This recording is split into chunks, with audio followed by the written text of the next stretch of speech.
salaamaaleykum mbokk sénégalais yi may wax ñaari journalistes yi nga xam ne ñoo gën a yées ci Sénégal jàppewu ma leen sax ay journaliste ndax journaliste moom mooy ki nga xam ne day joxe information de vrai joxe ko ci temps te du ci yokk du ci wàññi ku mel ni Cheikh Yérim Seck ak Madiambal Diagne seen mbon gi ëpp na te yées na du ngeen wax lu baax ci état bi du ngeen ko ci jëf te bu leen fàtte ne état bii président bii ak premier ministre bii ñoo leen jiite seen i ndey ak seen i baay mu neex leen ak mu naqari leen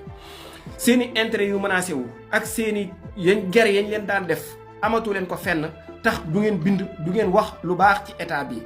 dama bëgg ngeen noppal seen bopp noppal seen jëmm yi bu fekkee da ngeen di jàppale seen yambar moom nga xam ne mooy Amadou Ba kenn xamul fan la jëm kenn xamul lan la bëgg ngeen dem jàppale ko ngeen def seen mbiru politique.